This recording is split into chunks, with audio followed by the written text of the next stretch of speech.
How can I explain myself to you? Questions keep lurking through my mind. Is it the love or for the time? I've given my heart, my joy, my soul. So the camera actually died. So we was talking about, yeah, you said about looking for red flags. Don't ignore. I think everyone has got a certain amount of red flags, to be fair. Yeah. But don't ignore them.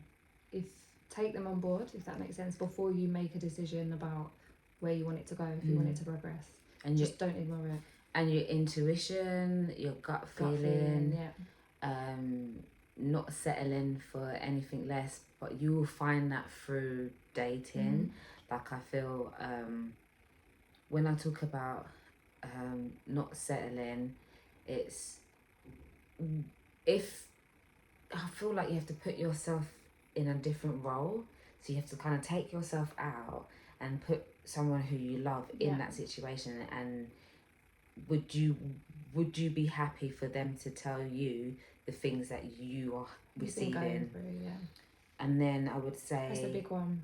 That is a big your intuition. There's been many relationships that I've felt that it hasn't really been going the way I want it to go, and it's naturally either just come to an end, or I've just woken up and been like, oh my gosh, like actually, what was I doing for this last year or whatever? And it's hard because you're still upset with yourself, and you're upset because I think you're grieving, but you're also grieving for the loss of you.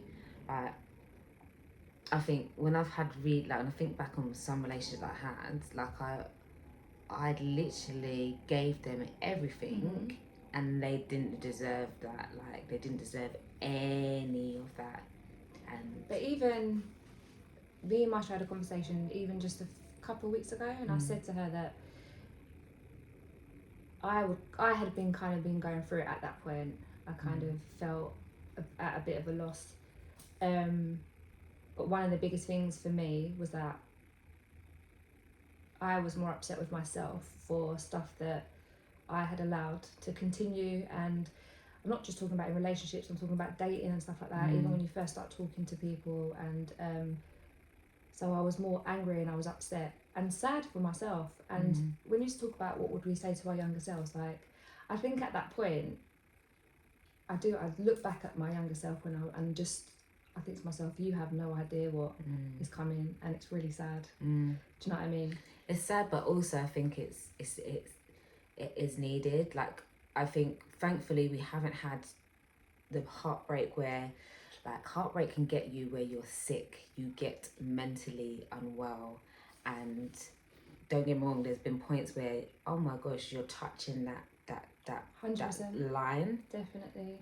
But I know that with a lot of the heartbreaks that we've experienced, it's really helped us to develop into who we are. Okay, yeah, I wouldn't have wanted to go through that pain that I went through. And also, like, what is with giving money to people? I'm sorry, I want my money back. Yeah, I want my money back. I'm not even joking. Like plus compensation. I want compensation. The thing is, honestly, a lot of the guys that I would have dated in the past, I want my money back.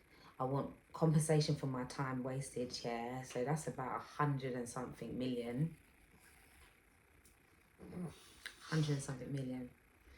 But no, on a serious note, that's how I feel. Like, it's not just my mental health and my mental capacity and emotionally draining me. I would say to my younger self, you know what? Take time. Don't. Yeah. Why are you draining yourself? Why are you giving your energy force to somebody else so they can feel happy? You see them happy, smiling. Exactly. And then you're feeling like this because you've taken their energy and it's transferred over to you. If you don't believe in energy and all of that stuff, honestly, you're taking someone's energy and you're giving them your good energy. That's why they're looking like they look good and they're all doing their best life. Thank you. Can I have my energy back? Because actually, you've just taken that. And a lot of guys that I've dated in the past were drainers. Drainers, yeah. Real drainers. and they had their own problems that they couldn't be fixed, and you would have to be drowned in the sea of what is it, Jerusalem, the whatever. See, people are gonna cuss me because I'm like, that's why you should go to church. In the Jordan, the River Jordan, that's where you need to be drowned in, and oils poured on your internal brain. Yeah. It's true. I sound like a bit of bitch. No. But energy is one of the biggest things. Like literally, that even again going back to that conversation we had a couple of weeks ago, when Marsha said to me about the transferring of energy and stuff. When something resonates with you so much that literally I was in tears, and I thought to myself, no wonder I've been feeling so tired and just kind of out of place, really. And that's the thing, you do. How can I say? When you're with someone for so long, their personality, you take on parts of their personality. Like me and Lou, like there's times when me and Lou can just start laughing, or especially me, I find it hard to put my sentences together, especially when I'm really expressive or passionate about what I'm saying. But Lou will just understand it and she'll start laughing and we just but no one knows what we're talking about. We just know, we just get it. Yeah. Or the other time we went out, obviously, to Kendrick. Oh, that's another story. That's a story time. That's a story time. We're going to tell you about what happened at Kendrick. But when we were queuing up, I'm looking at Lou like this. Can you believe? I'm just saying, I know Kendrick says the N-word a lot, but me and Lou spoke about it because obviously I said the guys that were saying the N-word, they were with one black boy, and two of them. And I said, as black people and black boys, you should be schooling your friend who is white. What, there was quite a few, was it how many white boys? I think there was 3 white guys and 2 black guys. They were saying it like proper saying the N-word. I only because I'm old, innit? Yeah, I'm older. They were singing Kendrick lyrics. Yeah, but these are words that you don't need to say, and they kept saying it. It was with like vim. Like really like, and I just said, I wanna punch you in your throat. Like I wanna turn around. Like I'm happy to miss this concert. That's another story. We're gonna tell you that story. It's a bit more, we're gonna tell you that story. It's a story to tell. But yeah, I don't. What was I saying? Why was I saying know. this? I don't even know. I don't even know why I was saying it. This is what I'm saying. I say stuff sometimes and I forget. Could you say about we can just even exchange a look or whatever? Oh yeah, that's why. And I was giving you an example of what I meant. But yeah. You went around the houses. I don't even know what the purpose of that is. But... Oh gosh, this is why I need placards. Someone, if you can, we're gonna need a studio. We're gonna need that audio thing. I need a vocabulary book. A director. A vocabulary book. It's a dictionary and thesaurus. But yeah, let us know about your dating experiences.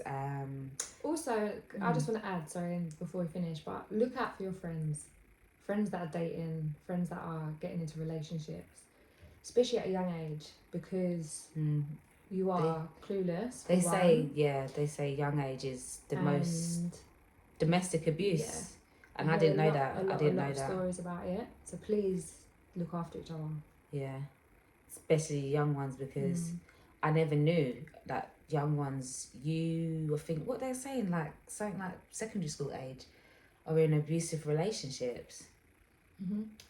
I've got 2 sons, but I've got a son at teenage age, and I would be so gutted, like distraught, if he was in a domestic abuse relationship or he was the perpetrator. And I hope that never happens, because that's why I'm gonna start going in the gym. I mean, my oldest niece is 16, almost 17, and I think she's getting into the age now about dating and stuff.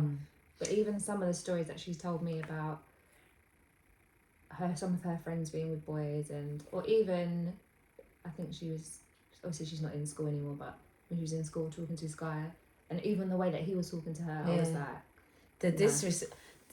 You need to nip that in the bud Yeah. right away. Because you know what? I know we're in a young generation. Don't let the street talk be your only talk, because you've got to get a job. Excuse me. You've got to get a job, and you can't talk to people like that. Like, I don't know. That's not cute. But then when I think back, we used to punch, boys used to punch you, yeah? It's like, what, thinking it was cute? no, but when a boy used to hit you, It was like, oh, he likes me. Yeah, I swear to God, what stupidness is that? Yeah, but that's an old age kind of like thing. Oh, yeah, he's only horrible to you. But the because thing he likes is, you. I remember, not my mum, but mum would say that. People would say that. Do you see what I mean? Yeah, so yeah, the they do, that's generation what I'm has saying. changed. Like, you're being rude, you're being horrible. Recognise that. Start regulating yourself, yeah? Young ones, old ones, even me. Regulate yourself emotionally, regulate yourself. That's very important that you learn that, because honestly, you're going to need that in relationship. There's times you want to just punch you in the throat. Parents, older brothers, older sisters need to be speaking to their younger siblings and telling them the way. Like, do you know what I mean? So this isn't acceptable. And even this is going to get deeper into it, but consent. Do you know what I mean? Young people need to be taught about consent. You might think it's something, well, obviously if someone says no, you're not going to do it. No, it's not. It's not as thingy as people, as people think. Do you know what I mean? And so also is understanding, like, it's non-verbal. You need to read it, because someone can say no a few times, but you know, like, I try my best to kind of let my boys know that when I say no, it's no, because it's like, if I keep telling mum, ask mum, grinding you down. Some people are just gonna be like, you know what, but mentally that is something else to them. That is a no-go. So it's reading the whole body. But I guess that's for next conversation. Maybe move on to date. That's definitely, because even with dating, I said you might go to someone's house as a date, and these are the kind of things you kind of need to be ready 100%. to, you're ready to kind of keep yourself safe. But I just want to say, thank you for tuning in. Let us know about your dating experiences. Were the one that I gave, was that really weird, or have you been on stranger dates, or was you on those dates that they've flown you out to this place, or they bought you a dress so that you can go to the restaurant? If you're buying me a dress, know that I'm a curve and I got a man, but you can still buy me a dress. Or do you have a pathetic dating life like me? She doesn't. I'm gonna change that for her.